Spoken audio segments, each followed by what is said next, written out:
number 5 we have Develi's Cave. Develi's Cave is one of the most famous and well-known haunted caves in the world, and tourists and locals visit often to try and come in contact with the paranormal spirits that haunt the cave. It's located in Penteli, a mountain to the north of Athens, Greece, and has been around since the 5th century. Back then it was used as a marble quarry by the builders of the Acropolis, and the cave was actually discovered by accident during work for the extraction of marble. During the Middle Ages it was used by Orthodox Christian hermits, and later on a small church was built at the entrance of the cave, featuring an unusual double layout, one part devoted to Saint Spiridon and one to Saint Nicholas. It was used as a place of worship for the followers of Pan and the nymphs. It is also believed to have been, and still could possibly be, used by other religious groups, mainly occultists. The cave got its name from a belief that an infamous 19th century thief and robber named Develi used the cave as a hideout, and legend has it that he hid his treasures inside the cave,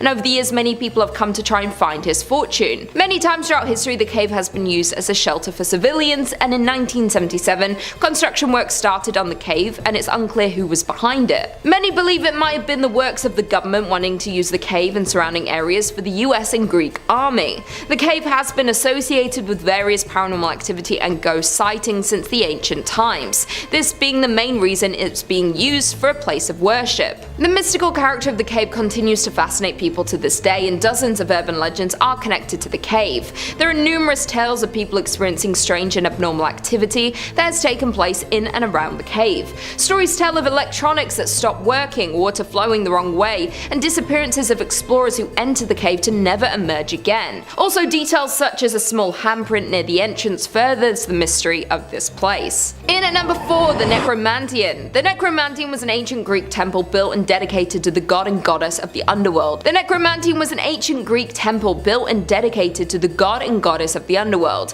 Hades and Persephone. According to tradition, it was located on the banks of Acheron River in Epirus, near the ancient city of Ephria. This site was believed to be the door to Hades, the realm of the dead. The word Necromantian means oracle of the dead, and the faithful came here to talk to their dead ancestors. Other temples were known to house oracles of the dead, but the Necromantian of Ephira was the most important.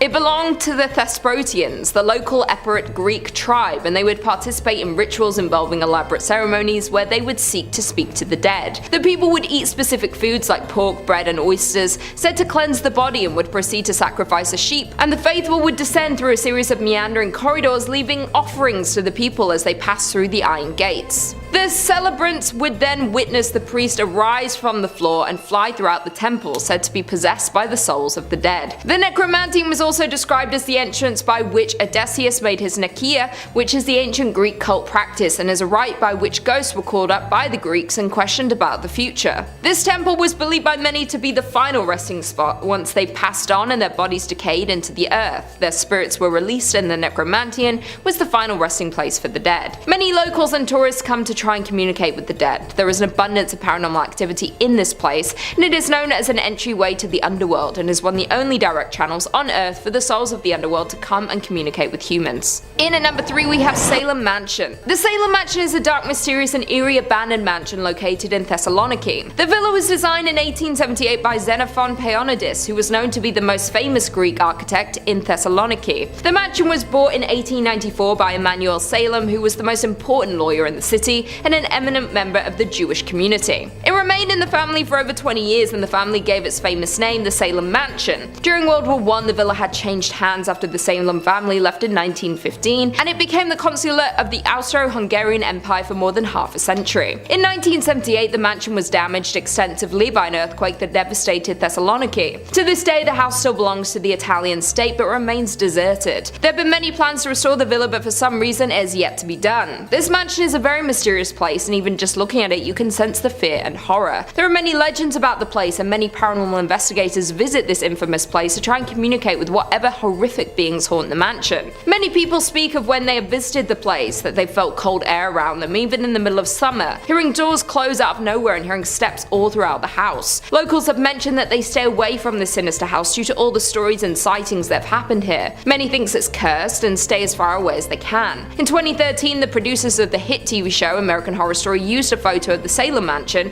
for one of the posters promoting the new season because of its haunting appearance. None of the people working on the series ever mentioned the home being in Greece, and the series of the show, Coven, revolves around a group of witches and is set in New Orleans, so many believe this house is located in the United States. If you're brave enough to visit the Salem mansion, you have to go all the way to Greece. In at number 2 we have Kontos Mansion. The Kontos Mansion was built in 1900 for Nicholas Kontos, who was the Russian consul for Greece and lived there with his wife and 4 children. The mansion is located beside the ocean in the small village of Ano Lahonia Pelion. Nicholas was one of the most powerful men in central Greece at the time and was widely known in the Phassala area, and they owned homes in other places like Volos and Athens. The popular urban legend that surrounds the house is that it's haunted after the death of the Kontos family, who was supposedly poisoned by a dead lizard that had fallen into a jug of milk. It was later found out that the children in the family died in their early teens of tuberculosis, but the urban legend is reinforced by the funerary monument in the cemetery of Volos, which presents a table with a decanter and 3 chairs around it, each inscribed with each name of the children and the age they passed, but they all said they all died at a very young age. No one really knows the truth, so the rumors of this cursed mansion continue to this day. Another legend believes that many war soldiers also haunt the mansion. During World War II, the mansion was occupied by the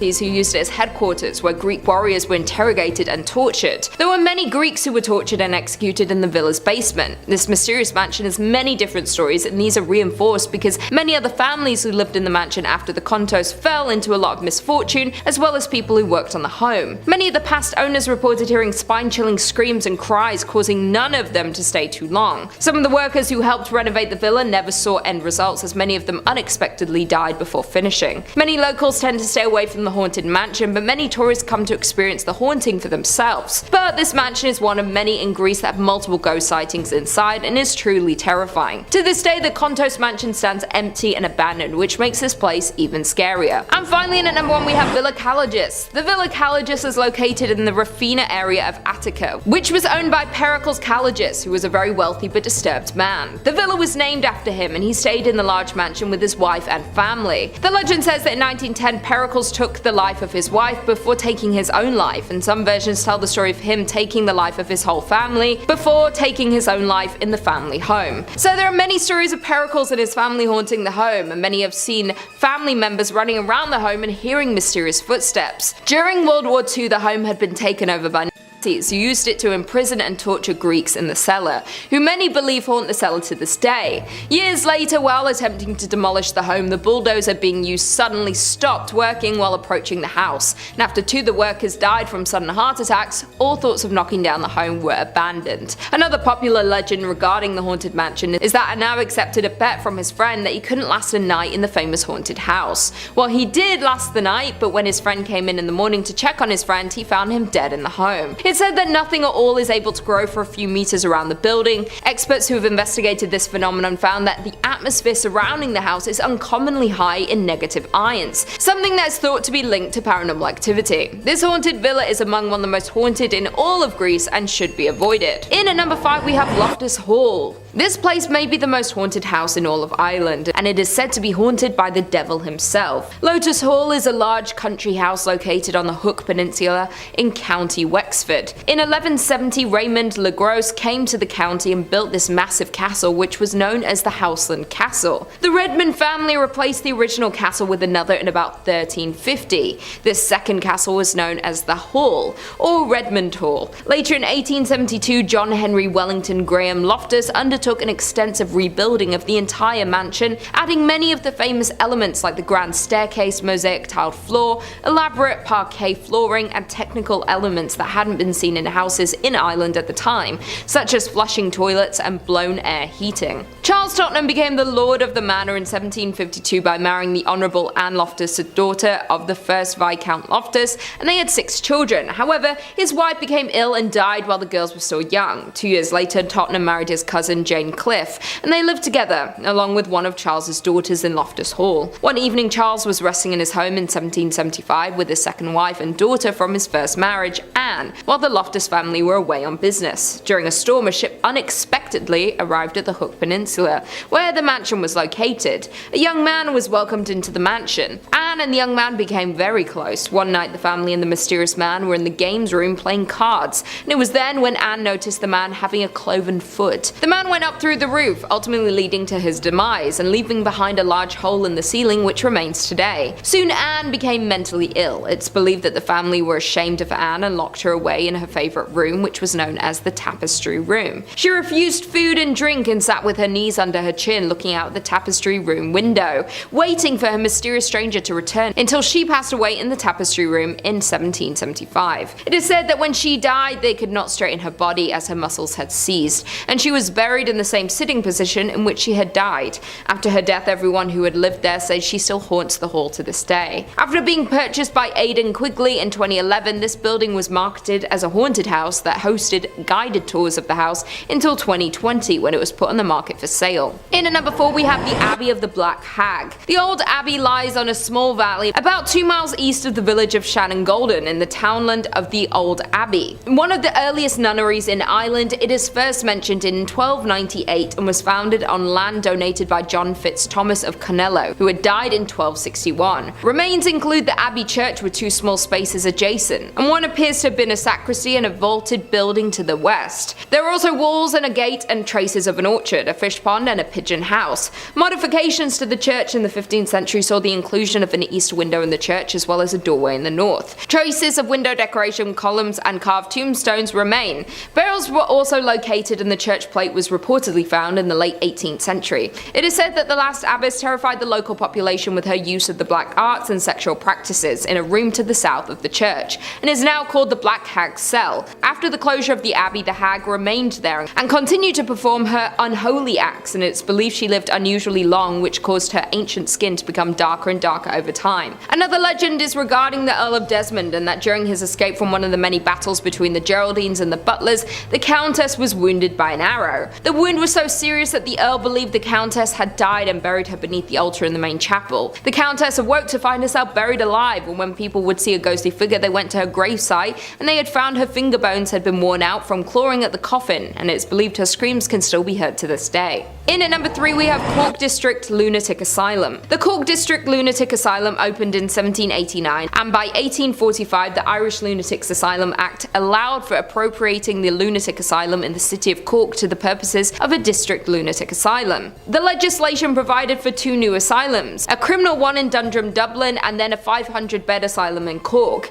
This building was originally in 3 separate blocks, later to be joined together in the interest of providing more accommodation. To become the longest facade of any building in the country, it opened in 1852. William Saunders Halloran was an Irish psychiatrist who worked at this asylum from the time it opened until his death, and was the author of practical observations on the causes and cure of insanity. This doctor's methods were extreme and torturous. He created something called the Halloran's chair, which rotated hysterical patients up to 100 revolutions per minute. It rarely had the desired effect. Inmates lived out their days in a state of paranoia and despair while admitted at the asylum. The horrors of this place finally ended when the asylum was closed in 1992. It stayed abandoned for many years, and locals and tourists went to visit this scary place. They claim the tortured souls still remain here, and paranormal investigators even visited and claimed to have seen both and heard voices of these tormented souls. Today the building is being converted and renovated into apartments called Atkins Hall. In at number 2 we have the Hellfire Club. The Hellfire Club is located on Mount Pellier Hill in Dublin. The building gets its name because it's believed to be one of the first Freemason lodges in Ireland. Around 1725, William Connolly, who was one of the wealthiest men in Ireland at the time, built this building to be a hunting lodge. Years after the build, the roof was blown off during a storm, and locals believed it was the work of an aggressive spirit seeking vengeance on Connolly for building on their land, and that's when the story started swirling. After Connolly's death, the building was quickly sold and is said to have become a meeting place for the Irish Hellfire Club. The club was founded in 1735 by Richard Parsons, a known dabbler in black magic. The members met at locations across Dublin and were known for their immoral behaviour and debauchery involving alcohol and sex. The secrecy surrounding the club members led to speculation that they were Satanists and devil worshippers. The president of the club was named the King of Hell and dressed like Satan with horns, wings and hooves. The members were said to set a place at each meeting waiting for the devil in the hopes that he would attend. They were also said to hold black masses in the lodge, during which cats and even servants were sacrificed. Some say the building was deliberately set on fire in order to enhance its hellish atmosphere. The best known Hellfire Club story is the one in which the devil himself appears.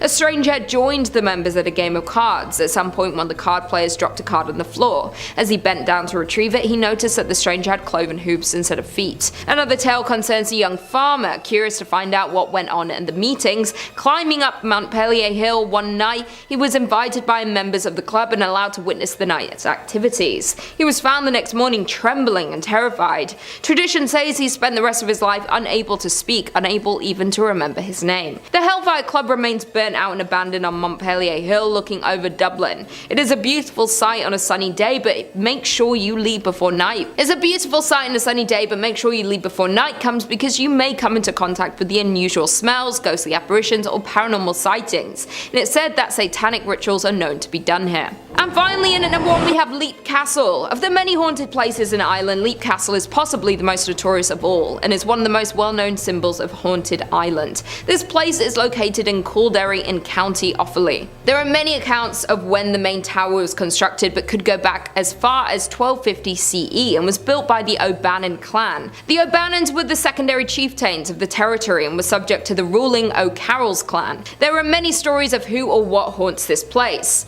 A red lady ghost is reported to walk the halls holding a dagger, and also 2 little girls named Charlotte and Emily are reported to run up and down the spiral staircase in the mansion. A red lady ghost is reported to walk the halls holding a dagger, and also 2 girls named Charlotte and Emily are reported to run up and down the spiral staircase in the mansion. Emily passed away after she fell from the top of the castle's tower, and Charlotte can still be seen running around after her sister and calling her name. The castle was visited by paranormal investigators from shows like Most Haunted and Scariest Places on Earth. These investigators believe the castle is haunted by a sinister elemental spirit. The creature is described as being about the size of a sheep with a human face, black holes for eyes and nose, and giving off the smell of a rotting corpse. During renovation of the castle in the 1900s, workers found an oubliette behind a wall in the chapel. At the bottom of the shaft were many human skeletons on wooden spikes. When cleaned out, it took 3 cartloads to remove the bones. Today, the dungeon is now covered over in order to keep people away from it. It's believed that the O'Carrolls would drop guests through the trapdoor to be impaled on the spikes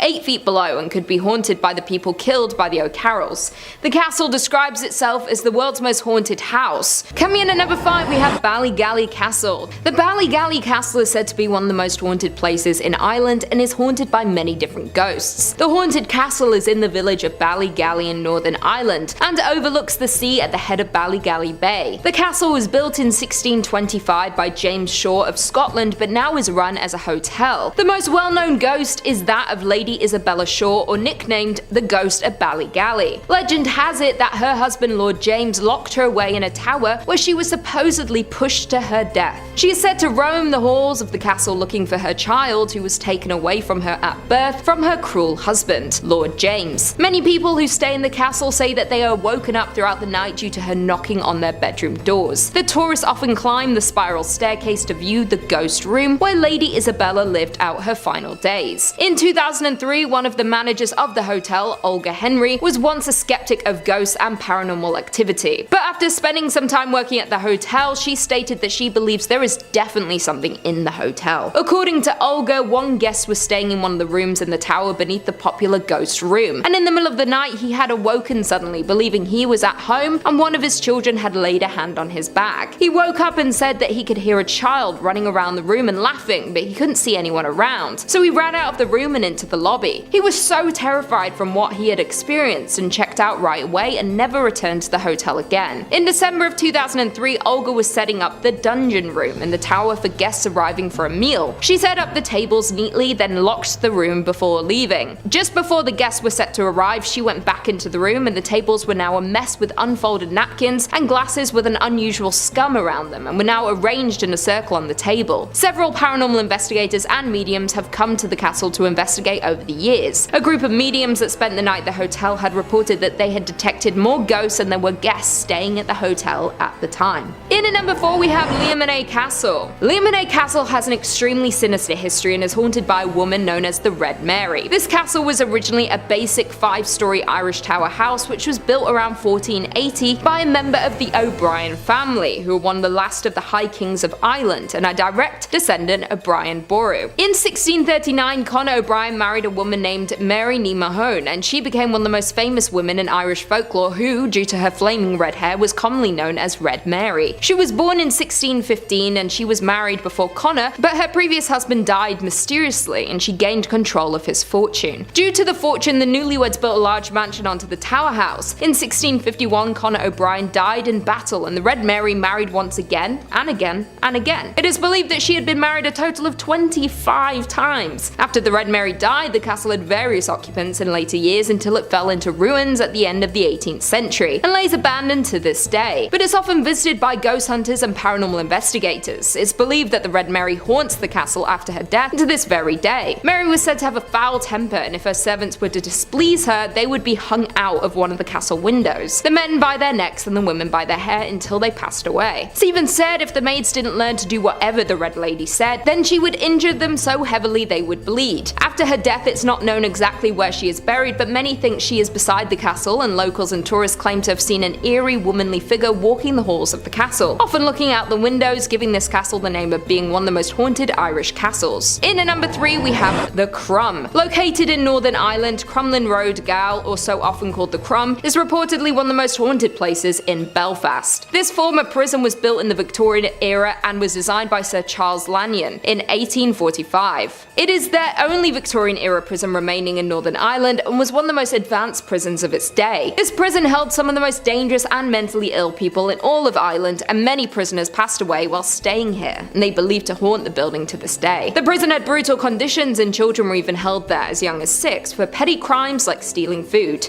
This prison held executions, and the first known execution was done in 1854 to a man named Robert Henry O'Neill. It's believed over 20 people, including Robert, had been buried in unmarked graves within the grounds of the Gaol. These executions were a public demonstration, were held in crowds of up to 20,000 people to watch. Later in 1901, there was an execution chamber built, and the most dangerous prisoners were sent to this notorious prison to be executed. After closing its doors in 1996, it is now used for events and conferences, and during the Halloween season, it's open to ghost hunting experiences and for paranormal investigators. This infamous prison is featured on the list of the world's most notorious historic prisons, and tourists continue to flock here due to the amount of paranormal activity and ghost sightings over the years. In at number 2 we have Malahide Castle. The Malahide Castle lies in the village of Malahide just north of Dublin and dates back to the 12th century. The estate began in 1185 when Richard Talbot was granted the lands of Malahide, and it was home to the Talbot family for 791 years until 1976. The castle was eventually inherited by the 7th Baron Talbot, and in 1973 it was passed down after his death to Rose, his sister. Then in 1976 the castle and its grounds were sold to the Irish state. Nowadays the castle is used as a concert venue, tourist attraction and banquet events. It also features a popular botanical garden, sports ground, golf course, tennis court and a children's playground. The castle's best known rooms are the Oak Room and the Great Hall, which display Talbot family history and are known to be visited often by paranormal investigators. The tragic story of a murdered jester named Puck is the most notable ghost who haunts the castle. Stories say he had fallen in love with one of the Malhide's prisoners, Lady Eleanor Fitzgerald. Puck was found out when he was stabbed in the heart, ultimately dying, but with his last breath he swore to haunt the castle for all of eternity. Locals and tourists see the ghost of Puck roaming the castle grounds. It's also believed that many members of the Talbot family also haunt the castle. When in the late 1700s, 14 members of the family sat down for breakfast in the Great Hall, and then later that night all 14 people were suspiciously found dead. It is rumoured to be one of the most haunted castles in Ireland. The castle's residents, workers and visitors have all reported similar eerie happenings, and you can learn about all of the different ghost hauntings on the very popular ghost tours including Puck. And finally, in at number 1 we have Grace Neal's Bar. Not only are castles and buildings haunted in Ireland, but there is an Irish pub by the name of Grace Neal's Bar that is a popular haunted place. This Irish pub is located in County Down and was built in 1611 and is one of the oldest bars in Ireland. Originally this bar was called the King's Arms when it was first established, until it was taken over by Grace Neal. Grace spent years serving drinks to the bar goers. She was known to greet every guest with a kiss on the cheek and a hug, and she was described as having a strong spirit. It's believed by many that her ghost has stuck around the bar ever since her death in 1916. Cold spots are felt around this warm atmosphere, and some have reported seeing a ghostly figure of a Victorian era woman wandering around the front bar. The current owners of the bar often hear sweeping noises noises. Footsteps and glasses and cups have fallen suddenly off the shelves for seemingly no reason. Not only is Grace the only spirit haunting the bar, staff members of the bar have regularly seen shadowy figures of men passing by in the upstairs area. Several different ghost hunters have visited the 400-year-old pub in order to try and find answers for the unexplained sighting, including medium Derek Acora and the most haunted team. One ghost hunter, Mike Hirons, believes he had come across an evil spirit when he was investigating the bar. He stated that the anomaly appeared before him as a ball of light upstairs and was very evil and unpleasant. Spirits suck the energy from people, and he claimed to get very out breath, and all his energy was drawn out when he was investigating the bar. Grace Neal's bar is known to be among one of the most haunted bars in the world, and the most haunted in all of Ireland. Number 5 on this list is Hromovich Meadow. Considering how difficult that is to say, and it did take me a while, for the rest of this entry I'm going to refer to this place as the Lightning Meadow. The Lightning Meadow is located near the village of Kupiish in the northern areas of the country. It's pretty isolated and completely surrounded by thick forests. Even though it's relatively out in the middle of nowhere, it's still developed quite the legend for itself. This is largely due to the incredibly strange phenomena that occur at this place. As you probably guessed by the nickname that I gave to it, these strange occurrences involve lightning. Roughly a dozen people have been struck by lightning at this one location. That's a lot of people to get struck by lightning in one faraway Ukrainian meadow. Sometimes this place also emits a very strange glow. Locals will see it in the sky and know to stay away. It's this large cylinder of light that comes from the meadow and darts into the sky so all around the area can see it. This place also reportedly gives off the same feelings as our typical haunted spot, with many people who visit it feeling immense sensations of dread. Potentially they're just dreading getting hit by lightning though, because it seems that the odds are pretty good here. Locals avoid this meadow, and my recommendation to you, unless you want to get a very powerful shock, is to do the same. Number 4 on this list is Pidhirsti Castle. This castle is considered to be one of the most beautiful in the whole country. Its construction started out with a defensive fortification that was built in the 15th century and then blossomed from there to what it is today. The beauty of this castle is slightly overshadowed though by the creepy legends that currently surround it. A Ukrainian blog writes, "The history of the famous palace has many mysterious pages. There are many incredible rumors about one of the owners of the castle, a politician, Siren Rizwuski, because of his rather peculiar hobby. They say that in his secret alchemical laboratory, Rizwuski was making a magical longevity potion and was searching for a philosopher's stone to create gold. He conducted these experiments and organized treasure hunting to attempt to improve the financial situation of the family. Today in the dungeon of the castle you can find an alchemical workshop. In the dusk, among the magical items, you can immerse yourself in the mysterious past of the castle." This isn't the only mystery that surrounds this place though. One of the most famous legends talks of a young girl who approaches visitors and asks to be given a proper Christian burial. It's believed that she's the ghost of a young woman who was banished from the castle by her husband and left for dead. There's also a white lady that floats throughout the castle walls. It's unclear whether the young girl and the white lady are one and the same, or if they're two separate ghosts sharing the same space. This castle's been featured on several television shows specifically about haunting, so if you desperately do feel the need to visit it, then I recommend at least giving one of those a watch first so you know what you're getting yourself into. Number 3 on this list is Vignina Lake. Vignina Lake is located in central Ukraine and is considered to be one of the most haunted lakes in the world. This lake is often not referred to as Vignina Lake though, it actually is the ghost lake. If you ever visit this lake, then you'll see a very interesting sight. Typically there'll be a lot of people around. Some will be fishing, others may be picnicking, some may be hiking along the side, but no one, not a single person in all of this, will be swimming. The name Vignina is a derivative of the Ukrainian word for window. It's believed that this lake is actually a window into a whole other world, that this lake is a portal that can bring spirits from this other dimension, and if you aren't careful, send you down into it as well. Because of this lake's designation as a portal to another world, the water has some special qualities. For one,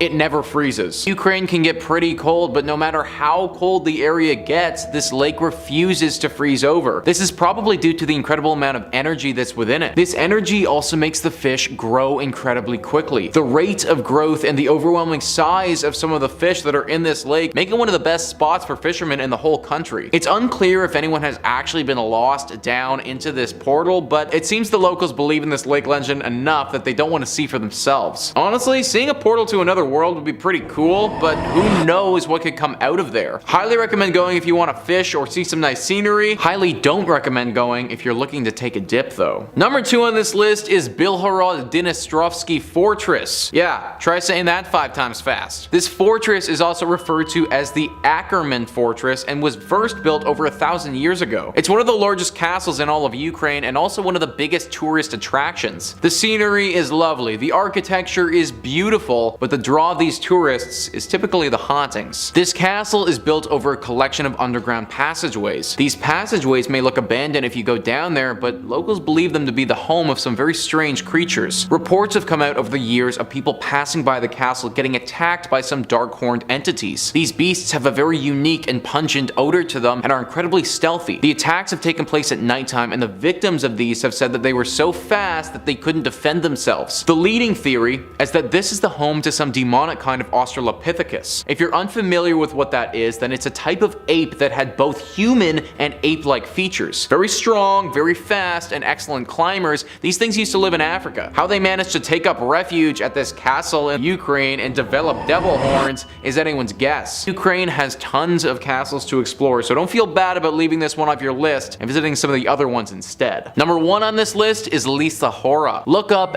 any list of haunted spots in Ukraine and I guarantee that they will all have Lisa Hora close to the top. Nowadays, this place is a beautiful Ukrainian park, but it's had a deep and dark history attached to it. It's located in Kiev, and many of the local Kievians don't like to go near it. Over the years, this place has been used as a military plant, a garrison prison, and a defense base. All of these places during their history have been the host to some very untimely and brutal deaths. Maybe the most sinister things that this place has been home to are the ancient pagan rituals that took place here. For several hundreds of years, this was considered to be a sacred spot, and sacrificial pagan rituals would happen every now and again. The pagan sacrifices eventually stopped, but then the state-sanctioned executions began. That's right, guys, this is also a place where state criminals were executed. In fact, the gallows from that time are said to still be standing. Throw on the fact that there have been an uncomfortably large number of people taking their own life here, and you get the perfect storm to lead to some serious hauntings. For one, the feelings of dread and despair here are widely documented. This is actually why a lot of people believe there have been so many self-inflicted deaths here. Rather than somebody deciding this is where they want to end their life, they actually enter the park in good spirits and then come to that decision by just being exposed to the environment for a long period of time. Along with these feelings of dread, there have also been a ton of reports about the smell. People have said that they felt the touch by some sort of creature and that an incredibly stinky odor has filled the air when they do. Some people have speculated that maybe this forest is home to the Walking Dead or guarded by some ogre-like being because of these smells. It may even be home to several demons that we've yet to identify. Whatever sick and scary thing lives inside of it, it's clear that it doesn't want you or I poking around its home. Seriously wouldn't recommend putting Lisa Hora on the travel plans if you're headed to Ukraine. And at number 5 is the Hospital of Colorno in Parma. It's considered to be one of the most haunted places in Italy. This asylum began in 1873 and was only used for psychiatric patients and later a hospital for the mentally ill. Later on, they had begun housing people like prostitutes, alcoholics, and even small children, deemed by society as dangerous. At first only being a temporary situation for patients, soon became their permanent home. Doctors and psychiatrists working performed experimental new treatments on the patients like frontal lobotomies and electroshock therapy. Patients were locked away in small rooms, many forced to stay all day long like they were prisoners, many getting very claustrophobic, and people have said they can see drawings and scratch marks on the inside of the doors from past patients staying in the rooms. The hospitals were closed down in 1979 and now remains abandoned, but the inside still has clothes, scattered documents, old wheelchairs, and blankets. The front area is completely grown over with shrubs, vines, and trees. Anyone can go and visit the asylum, and many who have gone claim they have heard doors slamming, loud thuds, sounds of water, and even seen the ghosts of patients roaming the halls.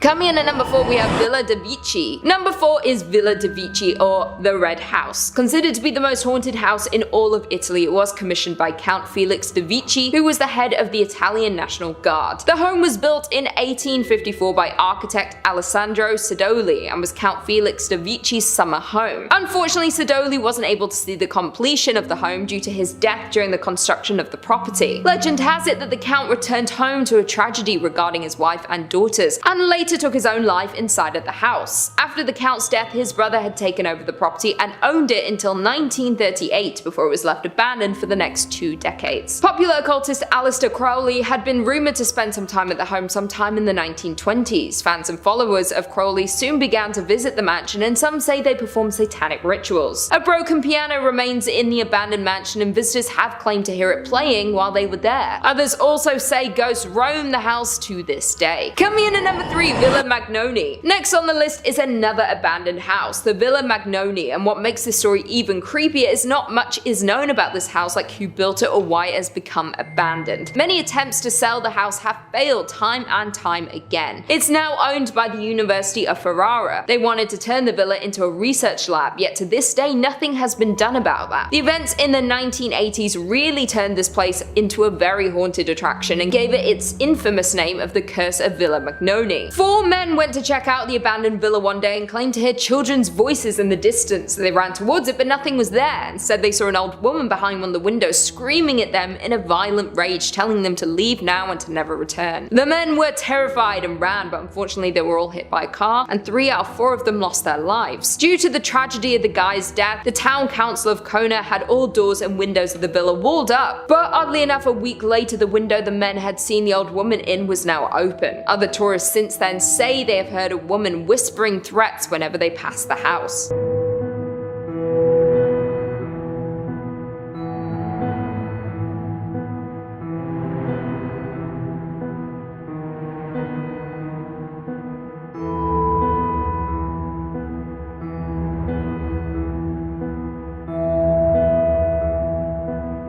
Coming in at number 2 we have Chiesa dei Morti. Our number 2 spot is given to Chiesa dei Morti, or more commonly known as the Chapel of the Dead. It's a small church located in central Italy. The church was built in the 11th century by the Normans in a town called Otranto. This popular horror destination got its name from the 813 casualties beheaded during the Turkish massacre of 1480. 128 Ottoman ships landed on the shores of Otranto, and their plan was to take over Italy. It was a violent and bloody attack. The Otrantians fought back, but in the end were no match for the Ottomans, who went around killing, looting, and setting fire to everything in their path. Once the massive attack was over, the Ottomans made their way to the Otranto Cathedral and found a small group of Christians and attempted to convert them to Islam. When they refused, the Ottomans began to attack and kill all the Christians in the church that day. Thankfully, 3 kings of Naples, Aragon, and Sicily recaptured southern Italy and forced the Ottomans out. In 1711, a chapel was built off the main cathedral dedicated to those killed in the attack. 18 bodies have been mummified and put on display behind the altar along with 100 skulls. This area is known as the Mummy Cemetery. If you're brave enough to go on a tour of this church, the tour guide can tell you how each of the mummies on display passed away. There is also a dungeon-like crypt you can also visit at the church, filled with mummified and skeletal remains displayed.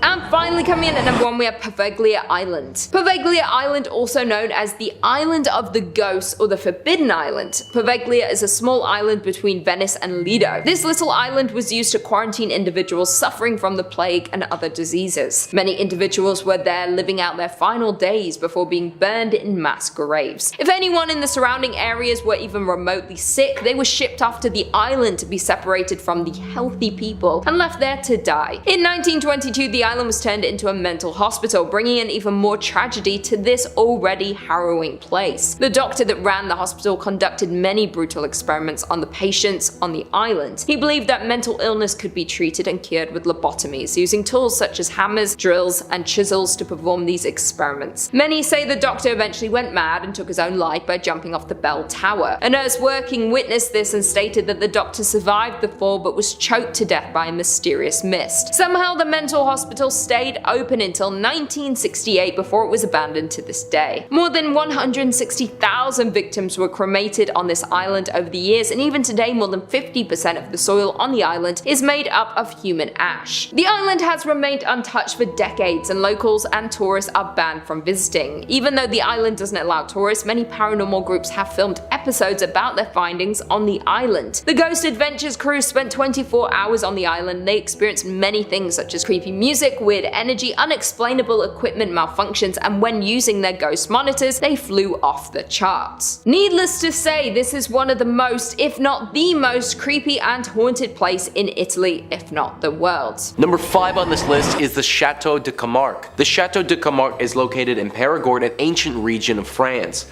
The chateau isn't as beautiful as it once was, some of its former glory lost to time and also to war. This chateau was a critical point of interest in the 100 Years' War between France and Britain. It was the host to one of the more brutal fights that the war ever saw and was eventually captured by the British. As was typical back then, when you captured a place, many of the people that were running that place were either captured or put to death. One person of interest was put to death by being beheaded, and that was the young lover of the daughter of the Earl of Camargue. It's said that this man was deeply in love with the daughter and that she was in love with him as well. His beheading didn't seem like a major point of interest to the British at the time, but it actually left a bit of a spirit behind. What's really interesting about this story though is that it wasn't the spirit of this young man that was left behind, it also wasn't the spirit of the young daughter or even the Earl of Camargue himself.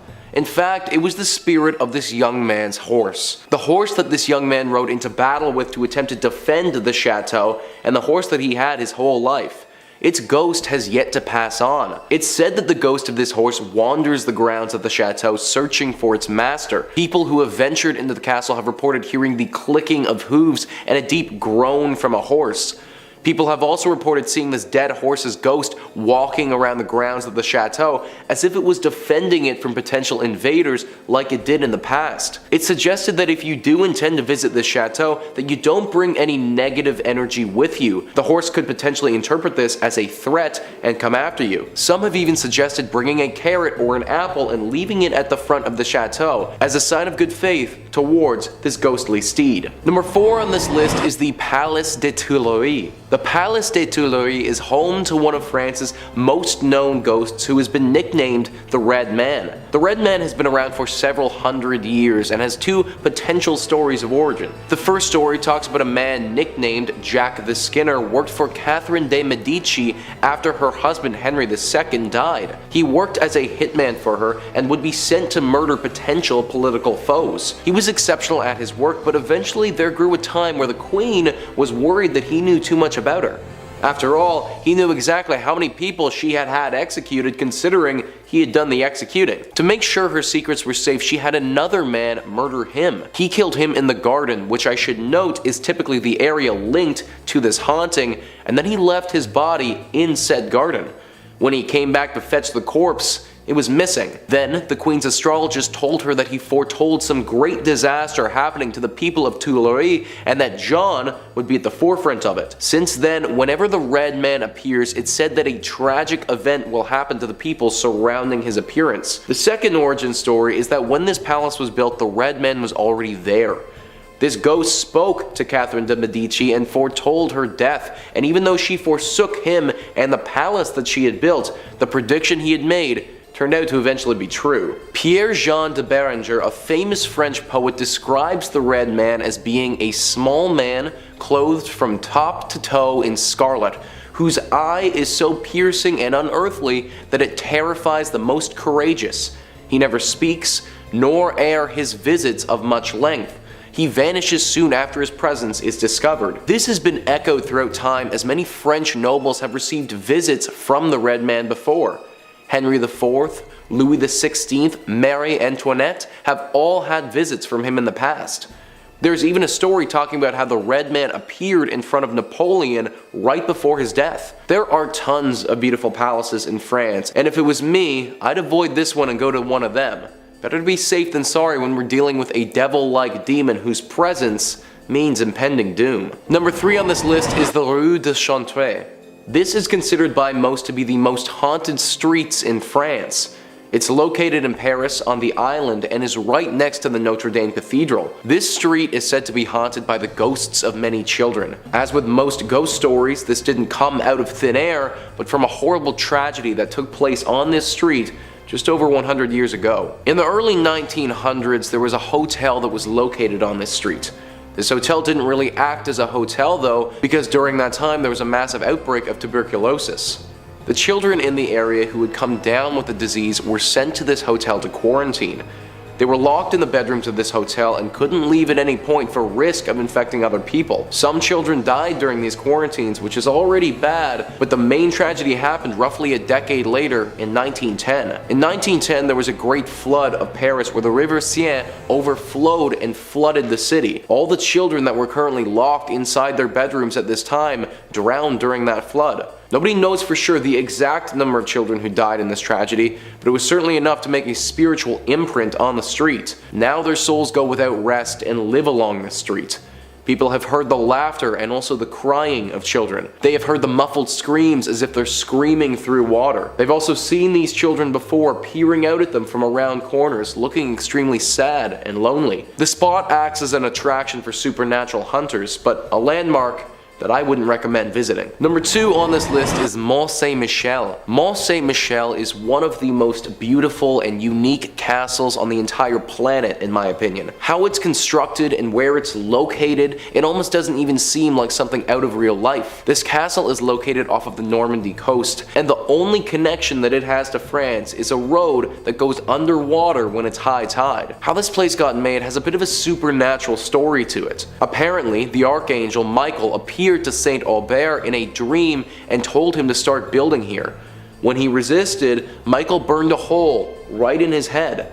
After this incident, the castle began its construction, and it took quite a while to become the beauty that we have today. It was a work in progress, with more things being added over the years. Now, because of this castle's location directly in the water, it is extremely hard to attack and was never captured during the 100 Years' War. During said war, one of the major commanders of this castle was Louis d'Estourville. His ghost is one of the most common sightings at this place. He apparently is responsible for the killing of thousands of English soldiers and had battles that were so deadly the water around them would turn red with blood. He's said to patrol the castle and act as a watchman of sorts for intruders and people posing a threat. Similar to our previous entry of the horse, one of his main objectives is to keep the castle safe. He isn't the only ghost at this spot though. The ghosts of monks can also be seen praying and meditating at this location. For a long time, this castle housed several hundred monks until they were ultimately kicked out from the space. Their spirits still linger in this place though, although they aren't nearly as frightening as the weathered war general, in my opinion. Number 5 on this list is the Buda Labyrinth. Buda Labyrinth is a series of tunnels that are all connected under Budapest. It's a naturally forming system that humans have cultivated. They've used this place for many different purposes since ancient times. Storage and shelter are right up there as being some of the biggest. They've also, however, hosted some pretty dark and disturbing things here. These tunnels have been used as torture chambers before. They've been used as a prison before and even a dungeon back in the day. Due to some of these darker times that the tunnels have seen, it's believed that there's some residual dark energy that resides here, and the tunnels themselves are ultimately haunted. Some of the most commonly spotted spirits in these tunnels are that of 3 women. A while back, 3 female skeletons were found in the depths here. The cause of death was never fully confirmed, but it was believed by how they found them that it would have been horribly brutal.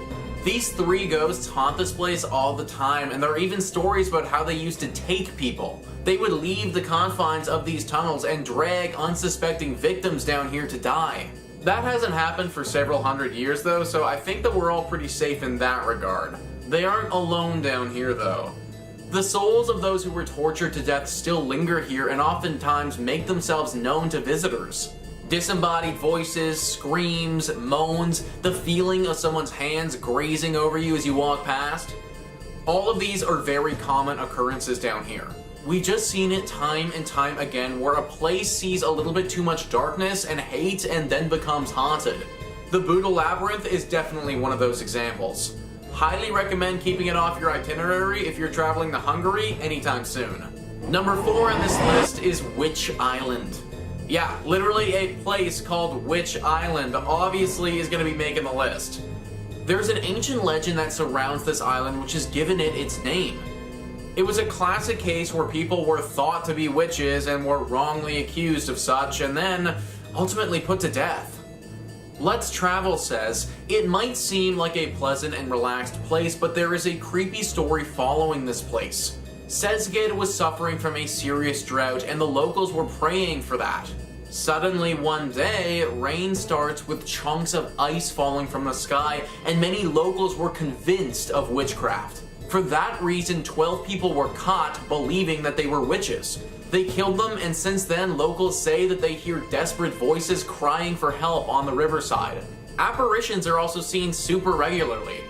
These are just normal people too, or at least that's what people think. It's pretty much common knowledge at this point that these women weren't witches at all, but just regular people. These ghosts that show up are desperate and in need, and they look really sad. They probably won't hurt you, but they'll definitely make you feel something. I'd stay away from this island if you can. Number 3 on this list is Salgotarjani Cemetery. Cemeteries are supposed to be peaceful places where the dead can pass. But sometimes that doesn't happen and they end up like this one. Deeply haunted. Orbitz writes, on the far outskirts of Budapest lies a forgotten cemetery straight out of a horror movie. The tall, imposing stone gates now face an outline set on train tracks with an eerie silence only broken a few times an hour by a passing train. A knock on the gates results in 2 large guard dogs rushing to the iron bars, jaws slapping as they attempt to ward off any unwelcome visitors. Inside the giant walls of the once magnificent cemetery are rows of impressive tombs of certainly important people of their time. This cemetery is the oldest Jewish burial ground on the pest side of the city, but fell into ruins after most of the Jewish population was forced out of the area during World War II. After a short stint as a Soviet military hangout, the forest is slowly trying to take back the land, gnawing around the massive stone and marble burial chambers. Over the years, many of the tombs have been opened and looted of anything of value. The disturbed and derelict cemetery is sure to have at least a few angered spirits still hanging around, making it a place that you may not want to visit after sunset. Angered spirits is right, guys. There are countless stories of people getting literally attacked by unknown entities that they can't defend themselves against. I imagine that these are the spirits of the individuals whose graves were robbed. That is just such a blatant act of darkness that it's bound to wake up the spirits of the dead and anger them. I'm also under the impression that some people were killed here during World War II, which most likely only adds to the haunting. The guard dogs are there for a reason, and in this case, it might actually be for our own safety. Number 2 on this list is the town of Veszprém. This town is also known as the Soviet Ghost Town. Atlas Obscura says, the forest is slowly eating the crumbling buildings within the ghost town. Once a bustling Soviet military base, it now looks like an eerie post-apocalyptic wasteland. This was mainly built in the 1960s to house Soviet soldiers. It functioned like a tiny town for the soldiers and their families, forming an isolated, self-sustaining community. It had many fixtures you'd expect to see in any civilian town, like schools, a movie theater, pubs, and restaurants, though most of the base was dominated by large blocks of barracks. After the Soviet Union fell in the late 1980s, many of the residents left the base. The Hungarian Defense Forces were gradually laid off, and the nearby War Helicopter Regiment became defunct in 2004. Now the base's only visitors are curious urban explorers and the occasional airsoft players who dart and duck around many of the neglected buildings. It didn't take long for the abandoned town to begin looking like a scene from an end-of-the-world action thriller. The buildings have begun to fade and fall. Greenery creeps over the unused streets and climbs the walls of the derelict structures. Nature is reclaiming the site from civilization, slowly clutching it within its grasp. So to begin, the town is already pretty freaking creepy. However, there's been rumors of an entity that lives here as well. In the time since it's been abandoned, people believe that a beast or monster has taken up residence here. The few people who have gone here have reported the feeling of being stalked, as if something similar to a predator lives here now and it's out to get them. Talks of a potential werewolf have been thrown out there as well, which I can honestly believe. Whatever this creature is, it's dangerous. Stay away from this town at all costs. And finally, number 1 on this list is the Isvantelic Trainyard. This is an abandoned trade yard where old cars rot away. Some of these cars rotting here though have seen their fair share of horrors. Atlas Obscura says, more than 100 locomotives and train cars rot away, some in deteriorating depots, others out in the field. Among these are some very rare train engines and a few cars that are said to have transported prisoners to Auschwitz during the Holocaust. Built at the beginning of the 20th century as a repair yard for the National Railway, only a few southern parts of the train yard are still in use while most of it is abandoned.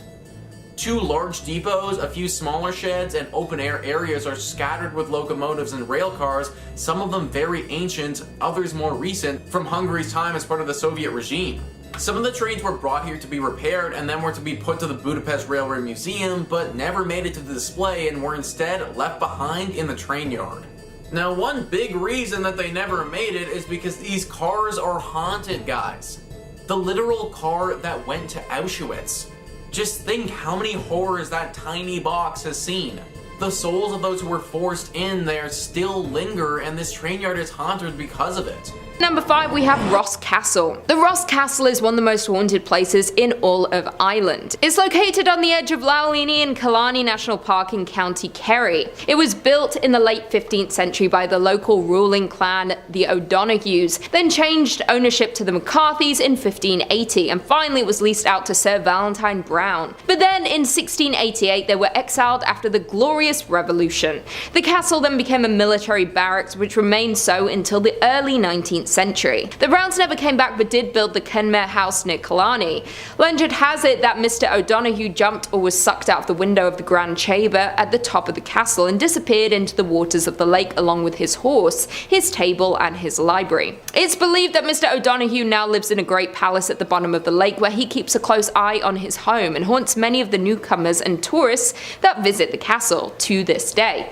Another story is that in 1536 one of the owners of the castle was Richard Nugent, who was nicknamed the Black Baron, and he had a daughter named Sabina. When Sabina was on a walk along the water by her home, she encountered a man named Orwin, who was the son of an O'Reilly chieftain, who was the sworn enemy of the Black Baron. They chatted for a while and they swore to meet again. Over time they met every day in secrecy and soon fell in love, but they knew they could never be together because of the feud between their families. Sounds like Romeo and Juliet. With no hope for them in sight, they just decided to elope. One night they met again, decided to flee together, and they boarded a boat and started traveling down the lake when a storm came out of nowhere. The waves became too much for them and the boat flipped. Orwin unfortunately drowned because of this. Sabina did survive, but knowing her lover was gone, she locked herself up in the castle's tower, didn't eat or drink until she fell into a deep sleep to never wake up again and finally be with Orwin again. Sabina eventually did pass away because of this, and to this day she continues to haunt the castle. Visitors and guests make frequent encounters with her spirit, saying she is still searching for her lover so they can reunite again. And the Black Baron's presence has also been reported by visitors in and around the castle on numerous occasions. Many tourists have frequently reported waking up numerous times throughout the night, hearing sounds of doors shutting on their own and whispering noises. A few others have also said they feel an eerie presence sitting next to them while in bed. Coming in at number 4, we have Castle Leslie. Castle Leslie is a massive castle that was home to the Leslie clan, and the Castle Leslies lay on a private 1,000-acre country estate located in County Monaghan. The Leslie family has lived in the estate since 1665, when the land was purchased and given to John Leslie by King Charles II. So he moved in, and he lived in the castle with his wife, Anita, and family. Many tourists and guests have recalled seeing many unexplained things throughout the castle, but the Red Room in particular was the most haunted of the entire castle. It was the centre of the family life at the castle for centuries, especially because it was where Anita Leslie King gave birth to her daughter Leonie in this room. Many of the family throughout living in this castle claim to see people, hear things and feel ghostly presence in the room. Due to so many people going in and out of the Red Room, it makes sense that it's the most haunted of all rooms in the castle. It's believed that Anita had died in the room, and you can apparently see her and John both walking around the estate trying to find each other and be together again. The castle is now used as a hotel room, and each room is named after members of the Leslie family. So if you ever want to come in contact with members of the late Leslie family, many of their ghosts are seen in their specific rooms, and you can book your stay in any room in the castle, even the Red Room. Not only is it a very popular tourist spot and a hotspot for paranormal investigators, but in 2002 it gained media attention when Sir Paul McCartney married Heather Mills in the church, which is located on the estate. Also, various members of the Churchill family have visited the castle due to family ties they have with the Leslies. In at number 3 we have Clifton Castle. Clifton Castle is located in County Galway and was built in 1818 for John Darcy, who was a local landowner and the owner of the town of Clifton. He had a castle built for him and his large family while he was busy building up the town, and it's where they all stayed for the next 2 decades. In 1839 John died and his oldest son Hyacinth inherited the estate, but everything went downhill in 1845 when famine hit. As hunger struck, the tenants of the Darcy estate gathered on the lawn of the castle to beg and plead for work or food. However, they couldn't get anything and many of them died of starvation on the castle grounds. After the family's death, many peasants moved to the remains of the castle for shelter, but many of the poor died here. It's believed that the family spirits can still be seen and heard on the property, and many of the peasants' ghosts are located in around the property as well. The castle has remained abandoned since around 1894, but remains a hotspot for tourists and paranormal investigators. Many believe to have seen ghost-like figures and hearing weird noises when they have been inside the castle. It's believed you can still see John Darcy roaming in and around the castle looking for food for himself and his family. The castle is also a popular attraction during the Halloween season because of the ghost sightings and paranormal activity. If you're brave enough to visit, you can do so and be joined by a tour guide to tell you everything about the castle, ghost sightings, and history of the Clifton Castle. In at number 2 we have Belvelly Castle. The Belvelly Castle is located in the County Cork, which is next to the small village of Belvelly. It was initially built by the Anglo-Norman Hodnet family, who were an ambitious family who arrived in Ireland during the 12th century. The Hodnet and DeBarry families were in conflict at the time, and it resulted in the DeBarrys and their allies, the Roaches, capturing the castle for themselves and renaming it Barrymore. Then later on, Sir Walter Raleigh gained ownership of the castle. During the 1800s, the castle fell into ruins after many years of being abandoned. It's believed that a faceless woman haunts the castle to this day, and it's Anglo-Norman Hodnet's wife, Margaret. The story says that she had an on and off relationship with a local lord named Clon Rockenby,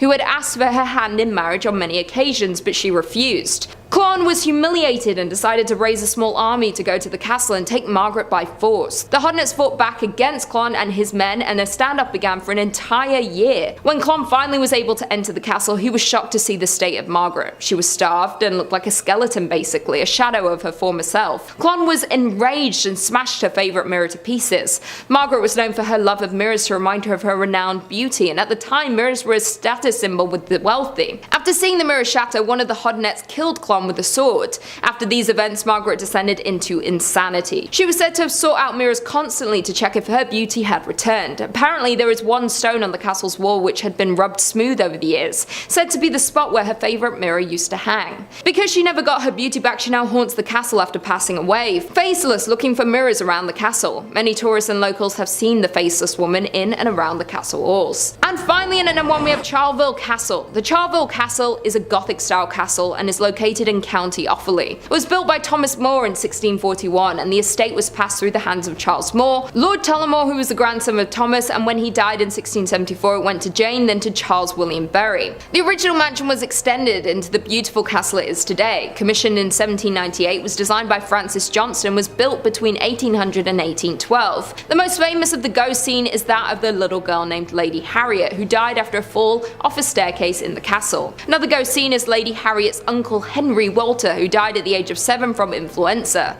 Although he died in London, his body was brought to Ireland and he was buried in the family vault. The volunteers describe Henry and Harriet as terrible twins, as these spirits seem to be very mischievous, and there is even a famous picture taken in the castle that shows a shadowy little boy. The library that is located in the castle is said to be a hotspot for paranormal activity. People who have visited the library have witnessed a dark shadowy form of an older person on the grounds coming from the door, so the children aren't the only ghosts located in the castle. The Charleville Castle has been claimed to be the most haunted building and grounds in all of Europe. It appeared on many TV shows like Most Haunted, Scariest Places on Earth, and Ghost Hunter International. It was also the location for many movies like Becoming Jane, Northanger Abbey, and The Green Knight. It's a huge haunted attraction and has been visited by many different psychics and paranormal investigators. Number 5 on this list is Abbaye de Mortemer. This abbey is located in the French town of Mortemer in the Normandy region and has a deep history to it. In the mid-1500s, this was a prosperous area filled with a bunch of monks. It was a growing town that was one of the most successful in the region. This didn't last too long though. When the 1700s struck, things changed quickly. The men who were funding this town grew greedy and cared little for the people that were living there. The abbey itself started to deteriorate and the monks began moving out. Soon it was a shell of its former self and only had 4 monks that it housed. This wasn't the end though, because in 1789 this abbey saw the worst horror of its history. The French Revolution was at its height and sweeping its way through France. Religion was completely out of favor, and that meant the 4 monks that were living there were also out of favor. When the revolutionaries got to this location and found these monks, they didn't hold back. They took them into the cellar of this abbey and brutally massacred all 4 of them with no provocation. People think that this was one of the main incidents that caused this place to become one with the spirits. Since then, many ghostly sightings have been reported at this spot. One of the most famous stories was in World War II.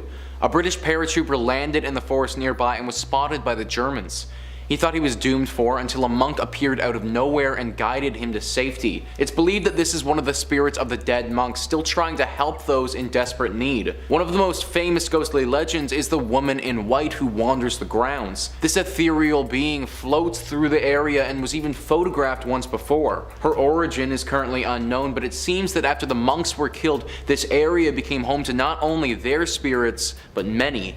Werewolves, goblin cats, and other demonic things have also been spotted here. This place is deeply haunted, and even though that one paratrooper was saved by a ghost, I think that's the exception rather than the rule, and for that reason, I still wouldn't recommend going here. Number 4 on this list is the Château de Brissac. This chateau in France is located in the Loire River Valley south of the village of Angers in France. It's a very beautiful chateau and extremely unique because it's actually a mix of 2 different chateaus. In the early 11th century, an initial castle was built on the land, but then several hundred years later, in the 15th century, the land was taken over by the Duke of Brissac, who had his own vision for the space. He tore down most of the castle except for the twin medieval towers and then built around those, so you get this very interesting style of chateau. This chateau is also apparently the tallest in all of France. The great beauty of this castle and unique architecture aren't the only things that distinguish it though, because it's also one of the most haunted. An expert on the castle named Wesley McDermott gives great insight into the entity haunting this building, where he says, "A double murder that occurred sometime in the 15th century within the walls of the castle has resulted in one of the more popular ghosts of the Château de Brissac, that of the La Dame Verte, or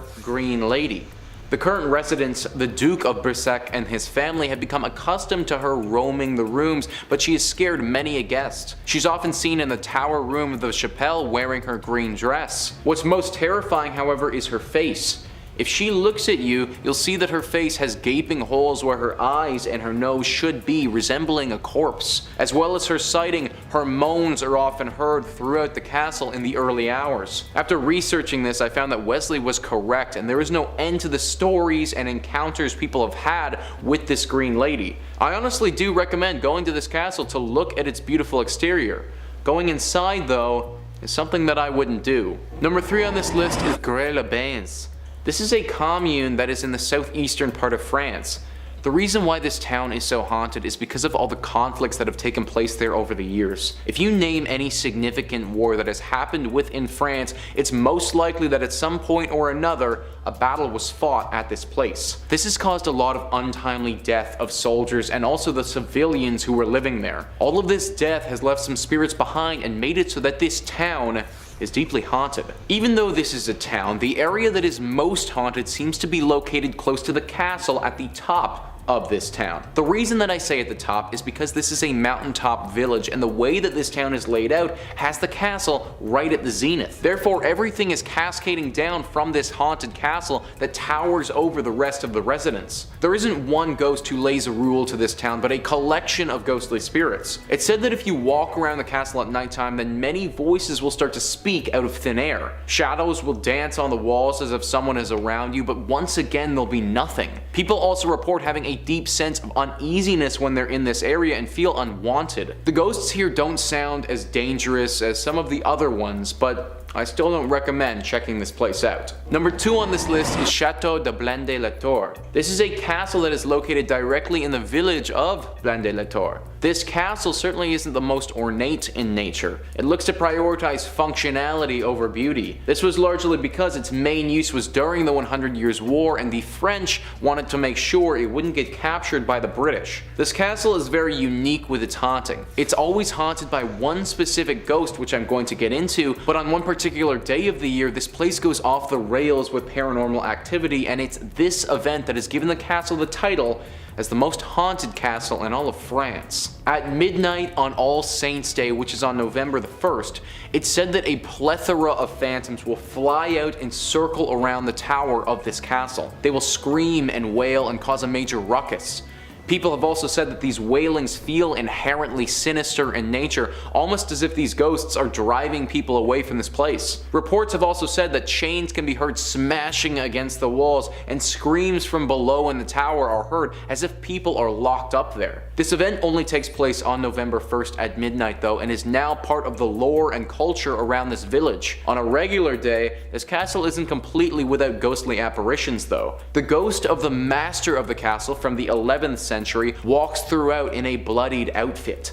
It's said that he was murdered with a dagger, and that his spirit walks around to this day still holding that same dagger which killed him. Number 1 on this list is Château de Bonneguil. This castle is located in the Saint-Front-sur-la-Masse and was built in the medieval ages. It's decently well kept considering how old it is today. As with most castles that were built around that time, this one played a critical role in the 100 Years' War. It's said that it was fought over multiple times and retaken by both sides multiple times as well. Aside from its deep history, reports of a potential haunting have run rampant all throughout France. In fact, people were so convinced that a spiritual presence was living here that a team went to go investigate it. This group of paranormal experts went in and made some startling discoveries. They said that when they got there, the thing that they noticed and detected the most was the sensation of somebody touching their shoulder, as if somebody was right behind you and had their hand just on one of your shoulders. This went hand in hand with a sensation of burning. Apparently the burning didn't have them in pure agony, but they were all reportedly uncomfortable for sure. The temperature changes didn't stop there either, because it also got incredibly cold all of a sudden. Creepy noises, loud shouts, and a very guttural and deep moan that echoed throughout the castle were all things that this group had reported as well. Nobody knows who or what ghostly spirit is causing these occurrences, but it's clear that something isn't quite right about this French chateau. In at number 5 we have Berlin Citadel. The citadel was built in 1559 and is known as one of the best preserved military structures in Europe. It was originally built to protect Spandau from attack, built specifically to have no blind spots, giving an advantage on all sides in the event of an attack. The citadel has seen a lot of destruction and war since it was built, but the most famous ghost to live there is the spirit of Anna Sidow. Anna was married but had a love affair with Joachim II, the local ruler at the time. As the ruler was dying, he asked his son to take care of Anna. The affair had been frowned upon, but as both of their parents had passed, they had grown closer before he got sick. When he passed, his son didn't keep his promise. He immediately imprisoned her in the citadel. No one ever saw Anna again after that. There was no explanation as to where she had gone or if she had been punished for her love affair with the ruler. There had been reports from visitors of the White Lady, a ghost seen walking around the citadel late at night. Some felt a sudden cold breeze and feeling of dread while walking around the grounds, but still there was no explanation. Years later, the citadel was a big tourist attraction and renovations took place. While they began to renovate, they found the remains of Anna. She had been walled into a cell and left there. This seemed to confirm the rumors that she was the White Lady for all these years. Some people have seen her late at night, but others have felt her presence. Even after she was found, her spirit had remained. If you visited today, you might catch a glimpse of her if you were to be there after nightfall. Coming in at number 4, we have Swiftcov Castle. The origin of Swiftcov goes back to the prehistoric times. A fort was built there in the 1st century AD. AD. Sits on the edge of a lake covered in all sides by water, making it the perfect place if you're worried about intruders. The castle was built in the early 13th century by King Otakar. It is not known when it was built, but the first written mention of the castle was in 1234 when it was owned by the King of Bohemia. It had many owners throughout the years, being seized in wars and passed to new rulers. It is now owned by the National Heritage Institute and is open to guests. It is regarded by locals as the creepiest place in Germany. Many refuse to visit or leave before it gets dark, as not to disturb the spirits they believe to live there. They believe that the castle is home to a dark supernatural entity. They believe it had been since prehistoric times and has never left the land. There are often voices heard from around the castle. Technical faults happen, often with no explanation. It's also been said many animals refuse to go into the building and act strange on the land outside the castle. There have been many times where the staff had lit candles to light up the halls when night falls. There have been times when every candle had been blown out at once, sending chills down the spines of anyone in the area. The most haunted part of the castle is the main tower. There are reports that if you sleep in the tower, you will pass away within the year. There are at least 2 confirmed cases of this happening throughout the castle's history. Coming in at number 3, Osnabrück. Osnabrück was once the site in a major pagan temple and burial area. The pagans decided that they would attempt to convert the German people to the Christian faith. This led to a massacre taking place at the temple. The local forces took the lives of those there, including the priests. They then desecrated the graves and broke their altar stones. The pagans built their temples and buried the dead on sacred land. It is believed that this act disturbed the deep magic infused in the land. Now, every year during the winter solstice and summer equinox, something strange happens on the land. Strange orbs of light have been seen moving around the area. Screams are heard from miles away. Stains appear on the stones that still lay there today. Although the town have now been built away from the graveyard, you can still visit today. Many locals avoid the land as the spirits there seem angry about what happened to their descendants. It is thought these spirits wield great power and could have revenge when and if they choose to. If you do choose to visit, you need to be warned to be respectful. Do your research before and careful when you arrive. Many have reported seeing terrifying things or feelings like being watched while there. No one visits during the solstice and equinox, as this is when the spirits are the most active. Coming in at number 2, we have Peacock Island. Peacock Island is situated in the River Havel in Berlin. In 1685, chemist Johann Kuhnel was given financial aid to build a glass foundry on the east of the island. Here he discovered how to produce artificial red glass. When he left the island in 1692, it remained unused for about 100 years until 1793. In 1793, the Prussian King Frederick built the castle for himself and his mistress. This was then passed down through the family and used for many different reasons, including being used as an exotic farm. Although the island has a long and exciting history, there are claims it is the original Johann Kuhnel who inhabits the island long after his death. It is claimed that Johann was not only into creating glass, but that he experimented with dark magic. It is believed that through his experiments with black magic, he had cursed himself. He attempted to flee the island as to not be attached to the curse, but this didn't work. In the afterlife, he was bound to the land and his old foundry. Those who have visited the island have seen a black figure with glowing red eyes. He is often seen at the stroke of midnight. When he is near, you can feel the chill in your bones. You know that you're in the presence of darkness just by being on the island during his hour. His laboratory still stands today, and some have tried to find his old lab to learn all the dark magic and secrets that he tried to hide. It is said a fire nearly destroyed the building. The police believe this to be man-made, and it's speculated he was trying to destroy the demons and spirits he had accidentally been working with in the lab. He couldn't escape the curse, and if you don't want to meet the same fate, I would avoid visiting this building.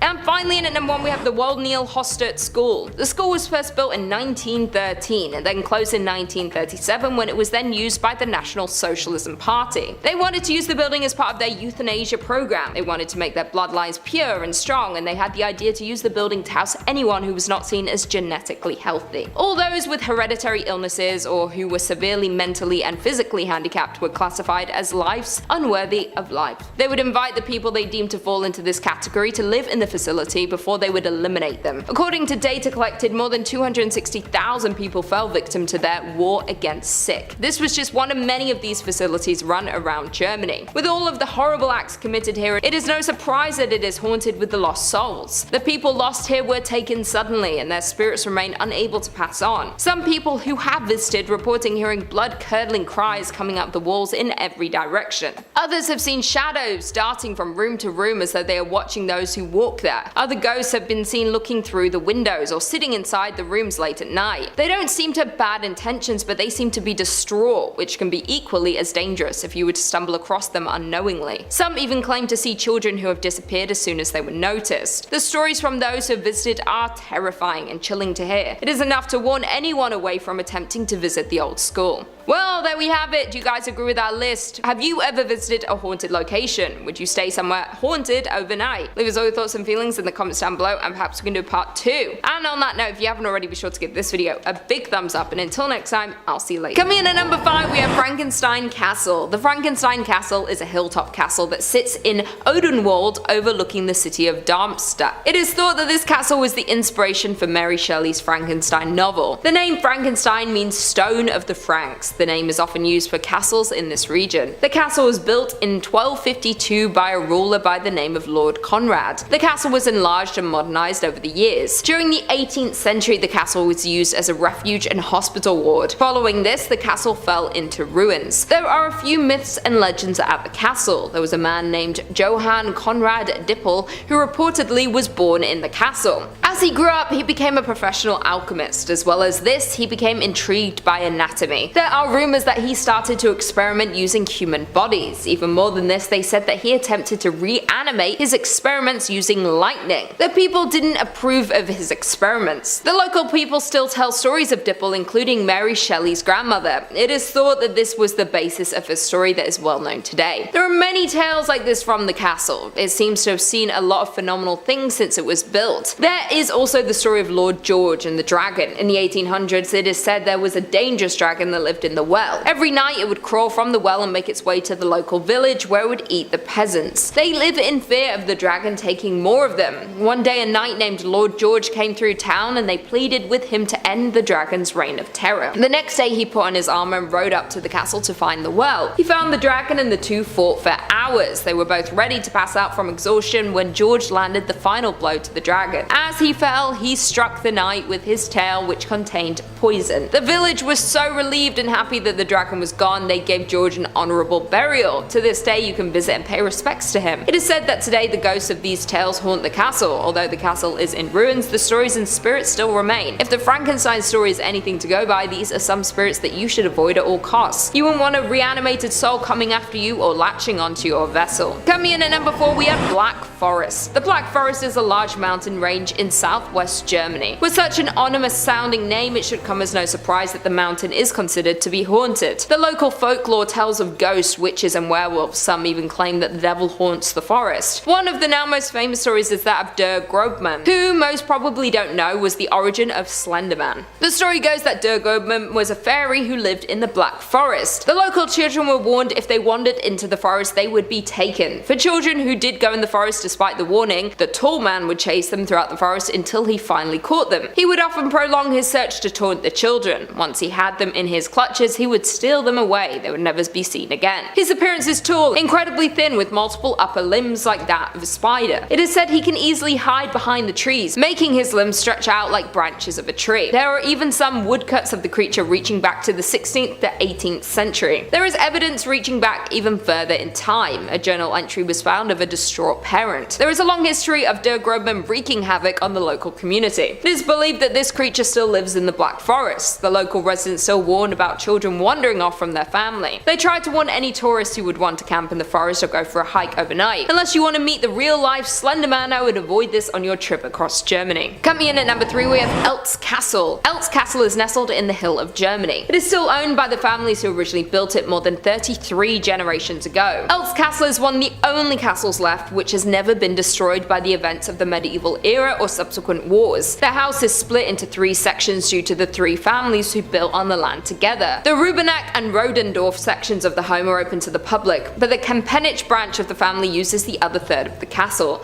The public can visit to view the treasury. They have gold, silver and other historic artifacts, including an armory with weapons. The castle is a popular tourist attraction and not just for its beauty and history. It is also a hotspot for ghosts. Although the castle has never been destroyed due to war, it has still seen its fair share of battles and tragic events. It is said that if you were to visit the castle in the later hours, you would see the night patrol. Only there there isn't any patrol, or at least none dressed in full night gear standing in formation like you might see. It is rumoured that the ghosts of past nights still patrol the land. They might have died while standing their ground, refusing to leave their post in their death. They still keep watch over the castle. They have been seen walking around looking for any possible intruders. Coming in at number 2 we have Babenhausen Barracks. The town of Babenhausen includes a lot of medieval structures, including a castle from the 12th century. They also have a city wall that was mostly knocked down during war, along with many old homes that were used during World War II. When the last member of the family who built and owned the town died, there was a 35-year conflict over who would have the right to inherit it. The town has seen a lot of battles and conflict for a small town situated close to Frankfurt. It seems the land here was sought after and people were willing to fight to get it. The town still stands today with the remains of its past, a little rundown but still standing. It is believed that areas of the town are haunted by the ghosts of World War II soldiers. There have been classic signs of paranormal activity reported by locals and those who happen to pass through the town. Lights in homes turn off and on by themselves, even ones that are unlived in. Others have heard stomping footsteps with no source. It sounds like a great number of soldiers marching all at once, but if you were to investigate, you would see nothing there to create the noise. The most terrifying part of the hauntings are the voices. They have been heard in multiple homes. They often come from the basement like a whisper. When you hear the voices, you are filled with fear, as if the voices are scared of being found out. There is also an individual ghost in the area. A woman's voice has been heard speaking backwards or in some language no one could understand.